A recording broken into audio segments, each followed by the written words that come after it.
Okay, welcome to the Quadrant Upstream call, community call, officially June 18th, 2024. We have some items on the agenda, and I think so far all of them are by Guy. That's rather boring list of the same name.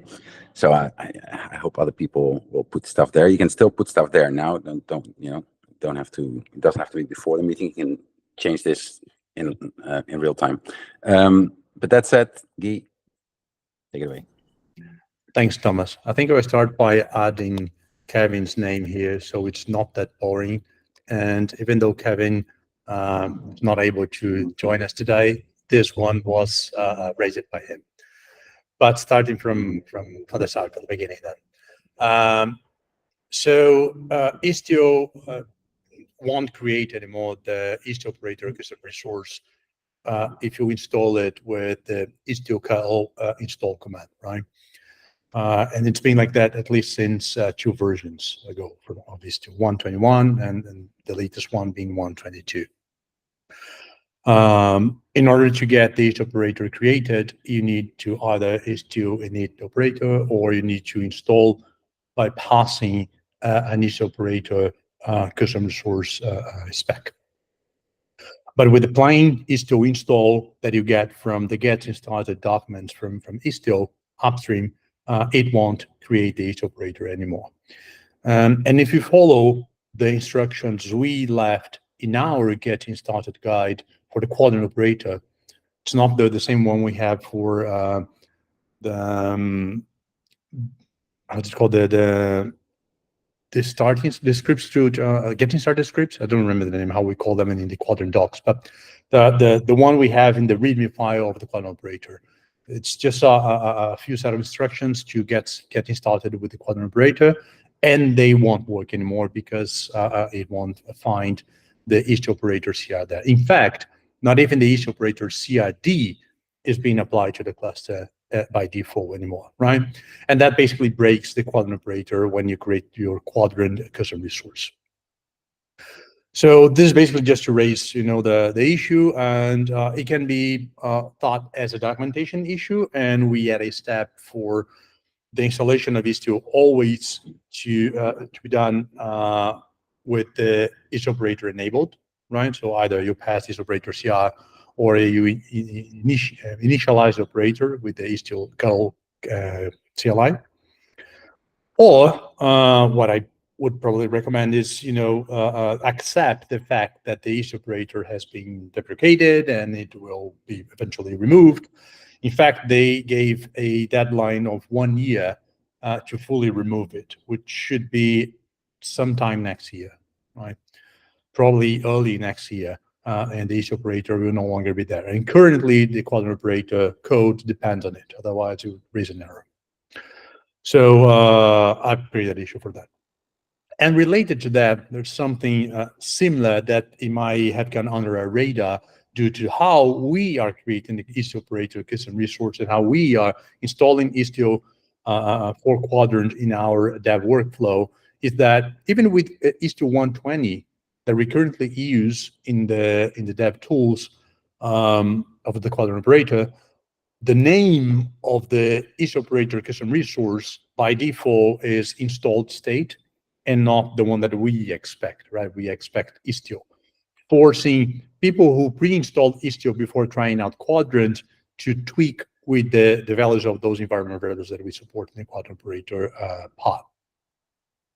So I suggest that we tackle both things at once. So maybe no longer depend on the Istio operator, which might not be straightforward, right? Currently, we are patching the Istio operator as well as the Istio config map. So the 2 resources that typically in an Istio deployment reflect the current state of the installation, we are patching for the extension providers we need to register amongst the mesh config.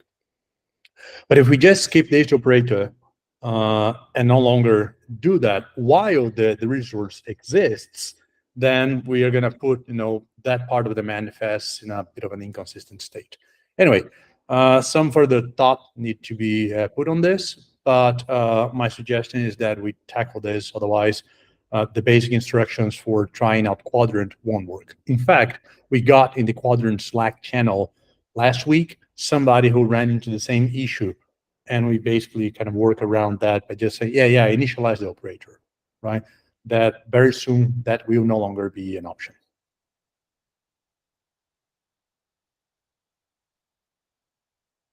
Question: what is the alternative on using the operator? Well, Istio creates a config map that also stores another configuration we need to patch. I think we are already patching that config map.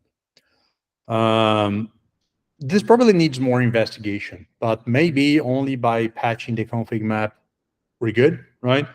And only patching the Istio operator in case it's found present in the cluster, only for the sake of reflecting the Pulpa state of the Istio installation, since we are the ones tweaking with it, right? They don't recommend Helm chart. Oh, they do not recommend using this operator anymore. They The operator I know, but don't they? Istio What do they CLR. recommend? Right. The Istio kernel CLR. Right. And okay. Thanks. Which is what most people will do right today if they basically pre-install pre-install Istio and then move to trying out Kuadrant.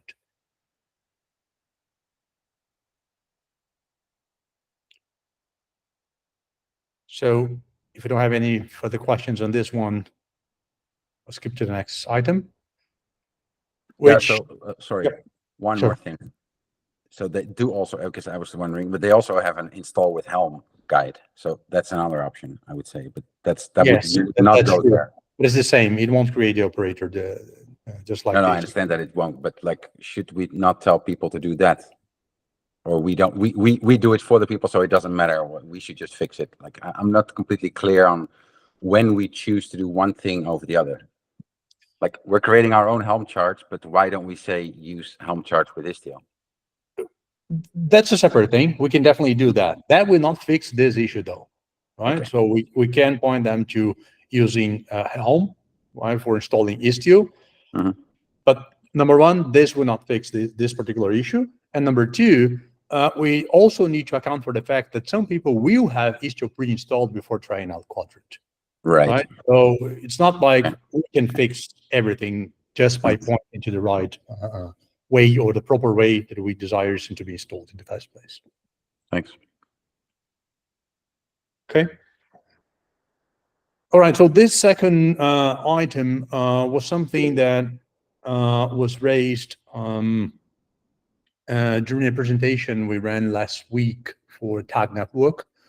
And it was posed as a question on how we support extending our DNS policy to other cloud DNS providers, right? We currently support a few of them, AWS, Google, Azure, and they kind of took as granted that supporting a fourth or fifth one would be an easy thing to do. And maybe it is an easy thing to do, provided you're willing to modify the right places in the code. But what caught my attention in the way it was posed was the use of the word plugging, right? And it made me wonder if that could be an architecture pattern for us to follow for the community to help us extend the list of DNS providers, as well as, in a more ambitious move, I would say, the list of supported Gateway API implementations. So anyway, just opening for discussion. I'm not sure if this is something that would suit our workflows, right, for developing the components. It was interesting that it was raised and in this way during the conversation. And even if it's not a plugin per se, right, I personally believe that it should be as easy as such, right? Something that by just coding another package and you just add that, and it's immediately, provided you pass some kind of conformance test of ours, then it should be easy to extend the reach of our kinds of policies to other implementations and providers. Yeah, I think it makes a lot of sense, Guy. I'm not sure. I see Mike's on the call. Mike, not to throw you under the bus, but how easy or difficult is it in the current code base with respect to adding a new DNS provider?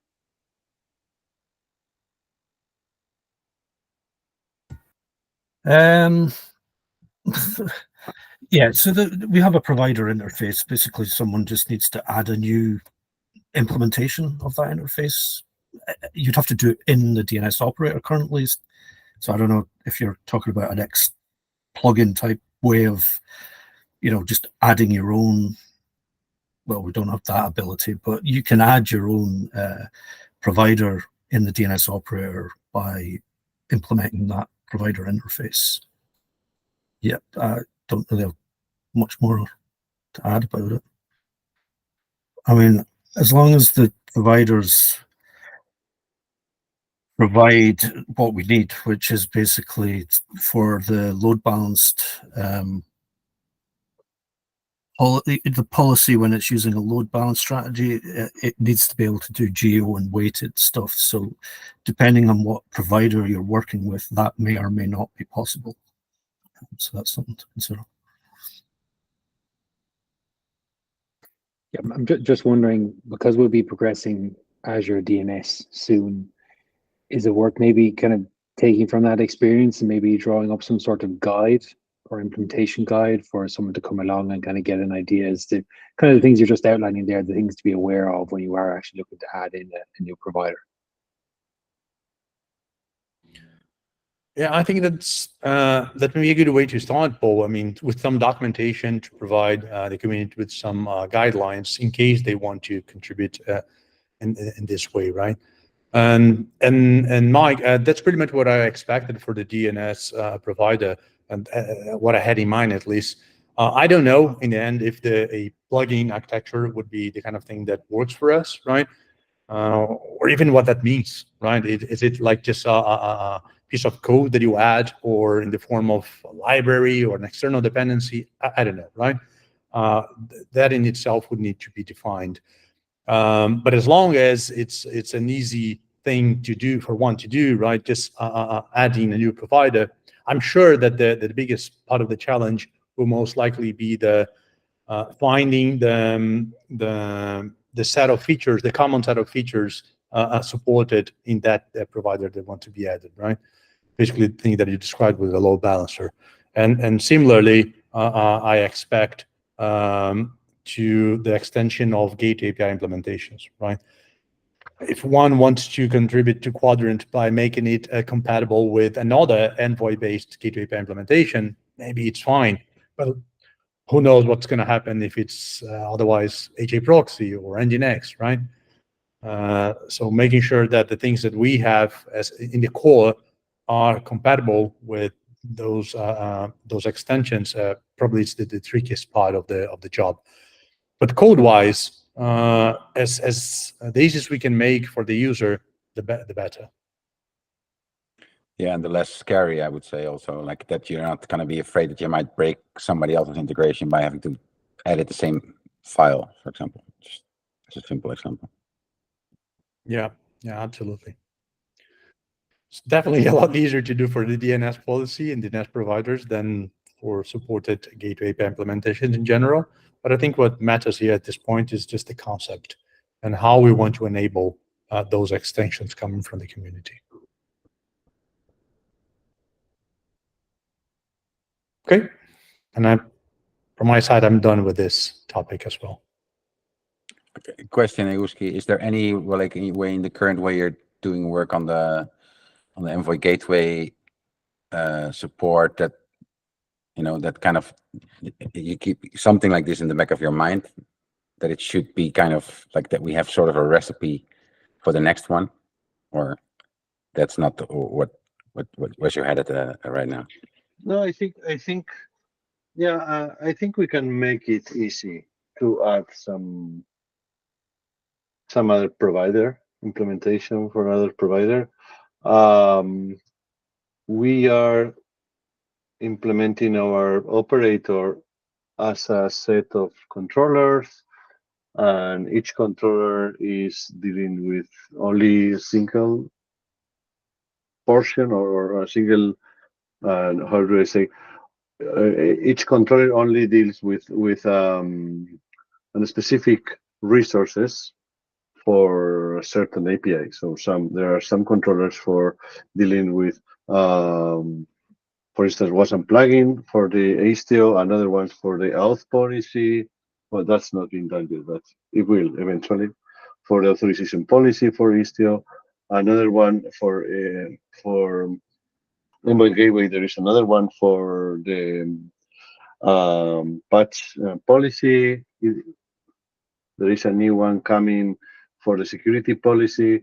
So I guess it's about making some kind of framework to add your controllers quite easily. I think we can do something about that. Obviously, it's not straightforward, but I think we can make the onboarding easier than we have right now. I think we have the architectural base for doing that. Yeah, I think so. Yeah, I imagine the kind of thing we're looking for here is some way to protect and to encapsulate the core in a way that it's easy to restore new implementations, right? Via some helpers, this kind of stuff. We want to avoid, it's kind of silly, but we want to avoid bad coding, such as like if conditions and switch cases that that test for hard-coded list of supported implementations, this kind of stuff, right? But yeah, I agree with Goose. I think we are in the right track, in the right direction. I think, as I said before, I consider this a success already for today. If at least we raise, the attention for this aspect, right, of developing the product. So while we continue with issues such as Envoy Gateway, but others, right, we have that in mind and try to prepare the code accordingly. Not that I have spot anything different. I'm just raising because it was brought up during the last week's presentation, and because of the use of the word plugging that, right? Which might have been by accident, but yeah. Yeah. Okay, so this next one, as I said, it was Kevin who raised this in a call we had on Monday, syncing on Gateway API and Kuadrant related work. And basically he was asking for about upgrading our dependency to 1.1, right? It was released. We are very close to getting 1.2 released as well. So we should upgrade to 1.1. And if we do that, there are new types for the target reference field. So this also comes with the suggestion of moving from the current target reference that we use to first the local policy target reference, which does not include the namespace field. And I think right now we are already enforcing that rule, and we are validating the policies accordingly for all 4 kinds of policies, as far as I know, that a policy needs to be created in the same namespace as the resource it targets, which makes it suitable for this particular type for the target reference, because it will no longer include the namespace, releasing us from the burden of having to validate that, right? Defaulting to the resource namespace when it's submitted, this kind of stuff. So we can remove a lot of code by moving to local policy target reference, which, by the way, is the only one amongst the two types of target references that has the special form with section name. So in Gateway API 1.1, they have local policy target reference, no namespace, and they have local policy target reference with section name. If you do need to support policies that target resources in different namespaces, then you need to use namespaced policy target reference, which obviously include the namespace field in the target reference spec. But it does not come with section name version. meaning that if we want that, right, I don't think we're doing that currently, but if we want that, we would probably need to define our own with section name version. And it's also expected that when you're making references across namespaces, that we implement and we support the Gateway API type reference grant. So also raising this here, that I personally think we should upgrade to 1.1. And as a first step, we should also move to local policy target reference and local policy target reference with section name for the DNS policy. And I think also the TLS policy, right?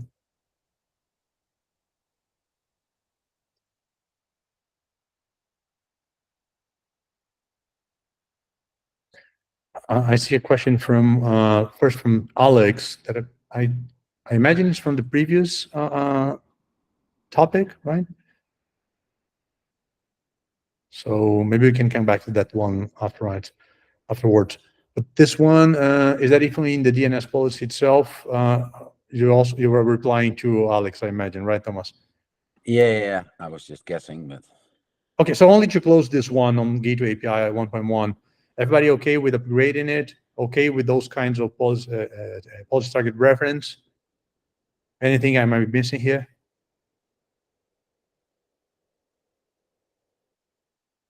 Okay, Kevin already created an issue for it. So anybody who is looking for picking up something new, could use the help.